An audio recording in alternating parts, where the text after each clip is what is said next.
Hi, this is Ken with Roguedeckbuilder.com, here with the finals for the Vintage Masters. This is an interesting hand. I don't know if I can, I want to keep this, and I think I will because I'm a terrible player, but no white, all my red sources basically, but this is 10 damage on board right now. We have 10 damage in our hand. So no, I'm not going to mulligan this against the advice of my lawyers. Yeah. So we'll just... I kind of just want to first turn Chain Lightning him. But we'll see. We'll see what ends up happening. So very risky hand. This would be very clutch if this was just a red-black deck. We do get a draw, but if I draw into white cards, they are just dead for the longest time unless I somehow, like that. I think I will just first turn Chain Lightning him and pass the turn. So we do need another white source, or just need a white source. Oh no, that's a good one. I'm sure he takes the Chain Lightning. Now I'm kicking myself for not using, or for choosing the Chain Lightning. Because now we only have 7. He's gonna take this Chain Lightning. There's no way he takes anything else. And we are desperately wanting that white. Decent card. I'm gonna choose Death. See if he wants to give me a. Nope. He chooses Torture. He's down to a 13. Again, we can kill this Mesmeric Fiend. We get the Chain Lightning back. So, see, this is the deck I like to build. This is very similar to the deck that I usually build when I play Vintage Masters. I haven't played many of them, but I've played like 3 or 4 of them, and usually this is the strategy I go, is what he's doing. So, see another white card. At this point, we are going to choose Torture, because I don't want him sacking a Hulking Goblin. He's down to a 9. So we need that white. But, like I said, I probably should have mulliganed that hand, but... Oh, no. That is going to hurt. So, taking 3. Plains? No, not a Plains. We will pass the turn back to him. And I'm going to be taking 9 damage here, at least. And more damage. He's got a Blazing Spectre, too.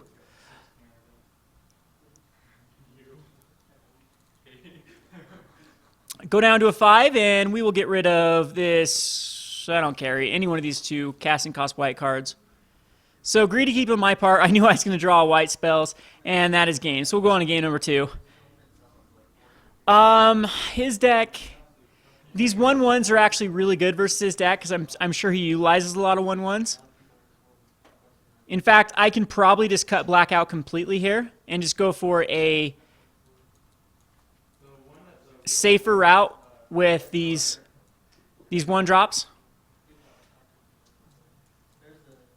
And we can actually cut a land at this point as well. Oh no, we can't cut a land. We need to add lands. I think we had 17 lands still. So, yeah, Goblin Patrols are the weakest link here. Spark Spray are actually pretty good. I'm going to bring in the Spark Spray. And... maybe Aftershock isn't that good against an aggro deck. And I'm just going to add 2 lands. And we're going to add a mountain and a plains. And we'll go 15 lands because we curve out at 4. Yeah, I'm thinking this is better. And maybe well, Breath of Life doesn't need to come in. I didn't see that card in the pile. And another one that I can probably take out is the exile creature with 4 or greater, because I'm thinking that it's going to be Radiant's Judgment. It's going to be a weaker card most of the time. So, I mean, I could go Drill Sergeant, Ringleader, or Patrols. And maybe this Aftershock is good. Now, I'm gonna bring in a Goblin Patrol. And probably another, just a Plains is fine. And 16 lands is adequate. We're on the play, so 16 lands is definitely what we want to do. And we'll submit this away. All right, so I'll play first. Very keepable hand. We're just 1 land away from casting a Beetleback Chief, which is really good against his deck, kind of flooding the board. He mulligans is 6. And we will not first turn Chain Lightning. That doesn't seem like a good idea, as I know that he's got a lot of creatures that it's worth killing. Now, Chain Lightning is actually a little bit weak versus his deck since he is a red deck. Good news is we have this Brilliant Halo that seems really good versus his deck as well. Another Beetle back, that is awesome. Little Beneless Trapper here.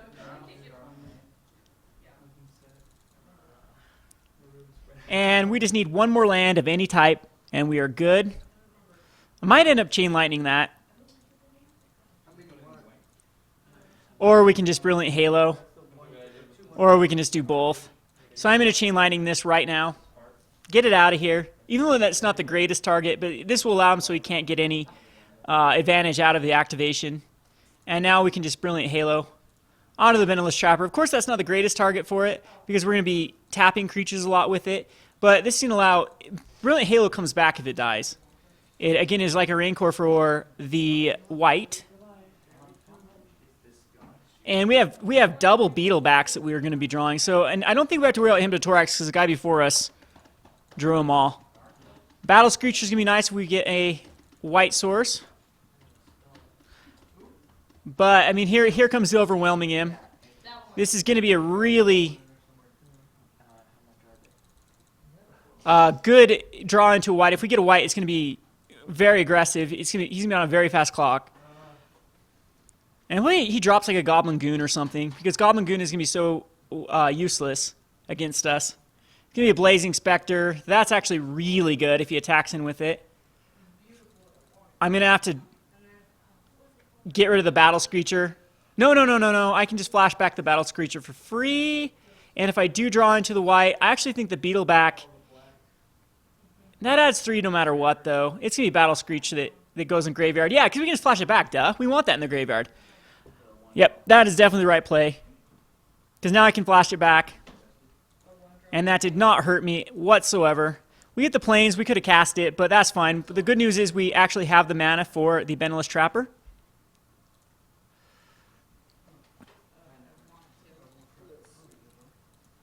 And you know what? Yeah, we'll tap it down. I think that's actually better. Even though we are going to be... We will have blockers for it. I think at this point, even tapping down another threat that he brings out is better than just 2 damage. So he goes down to a 12. Oh, it's white creatures only. Ha! Maybe I should read my cards. So only 3 untapped white creatures. All right, that's fine. So Spectre can be tapped down. Actually, I don't even care about it. I'd rather just have him, if he wants to attack in for 2, that's fine with me. And he's not going to, so now I can have the options of tapping down. If your opponent controls no creature, deals 4 damage to him. All right, we'll tap that guy down.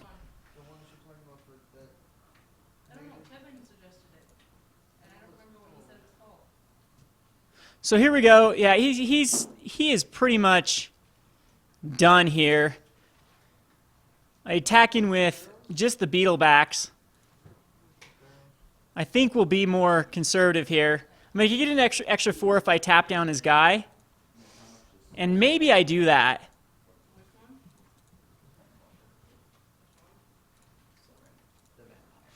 So we'll tap it down so he can't block. That way, he takes the damage no matter what. It goes to 4. And yeah, he's in very, very poor position, especially with this Sultari Emissary that can gain Shadow.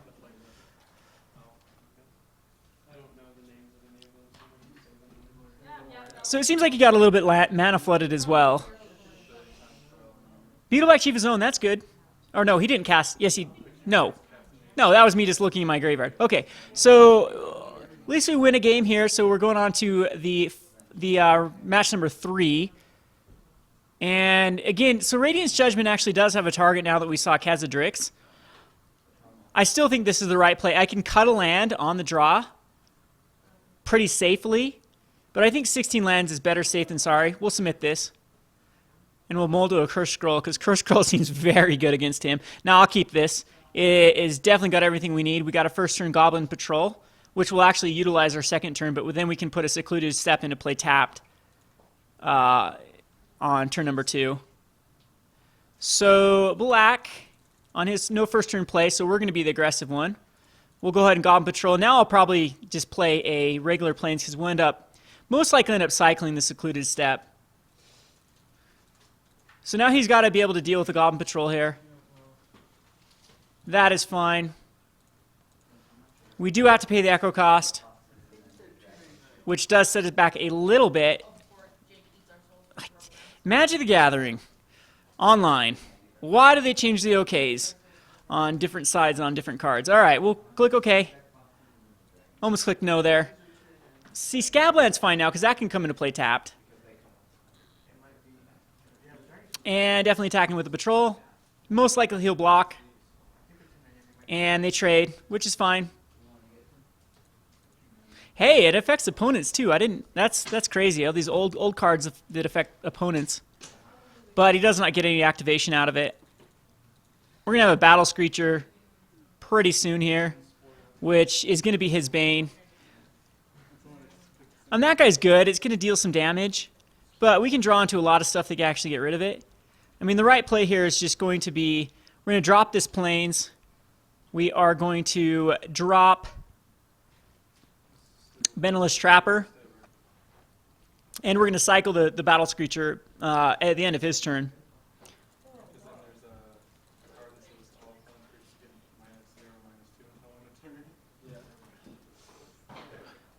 All right, so he's going to go for, he's just going to pump. Okay, he's going to put out a Fallen Ascari. And it does have Shadow. I cannot block this guy, so I'm going down to a 17. I'm going to go down. I'm going to have to activate this for damage, but I think it's worth it to cycle this out. And we draw a land, so we're getting a little bit mana flooded here. I still think at this point the white's better. We can actually put out Battle Screechers and flash it back. Yeah, that's. I could tap down a creature though. Oh, I know. And nah, it's going to be Battle Screecher and then flash it back. And at this point, I believe I just take the damage again rather than trade a 2/1/1s for a 2/2. So I go down to a 9, which is with Chain Lightnings. I think I got all the Chain Lightnings and Tyrant choices, though, so I'm okay. There's a Trooper that actually block his Shadow guy. But I'm just going to...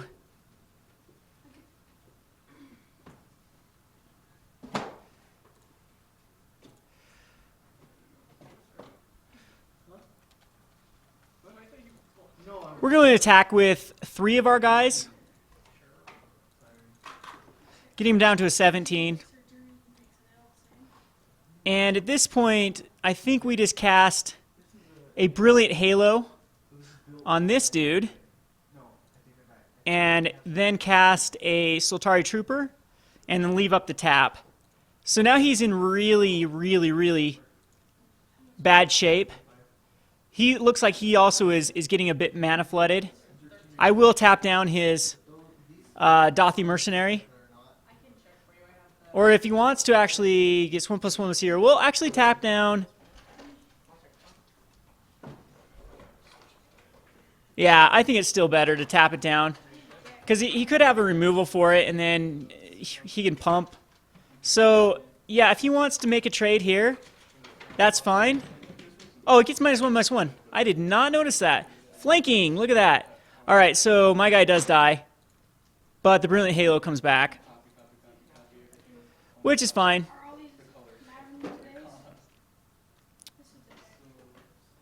Okay, that is pretty bad for everyone. So, let's see, choose orders of what... Oh yeah, because order matters. We're in Legacy, so order of the cards actually do matter. In Modern and Standard, the order of your graveyard does not matter, but there is cards that do affect the graveyard as far as graveyard order in Legacy. One of those cards we do have, that Mistmoon Griffin. Wow, that is a great draw. I will take that any day. We do have to worry about our life total at this point, so I don't think we can put a Brilliant Halo on it. It might be better than just a Bodyguard. And pass the turn to him. 2 cards still left in his hand, though. Kind of interesting that he's using this Famine in an aggro deck. Aftershock, again, that's fine. Does 3 damage to him, and I get the Brilliant Halo back. And it does, yeah, so it's going to be Brilliant Halo on a Goblin. Put out a Bodyguard. And attack in for 3. So we're pretty much even at this point. He's got 1 card in hand. I've got a Pointless Mountain in hand. So Blazing Spectre would be okay. Mesmeric Fiend just misses. So that's why I kept the Mountain in hand, exactly for this reason.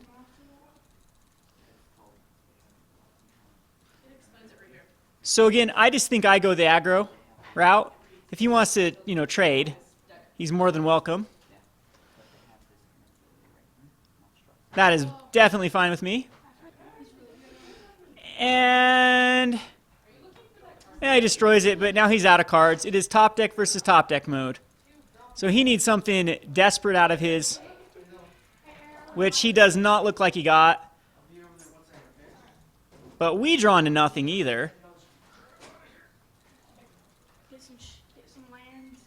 All right, so he's got 1 turn to draw into something. I've got so many Chain Lightning still left in my deck.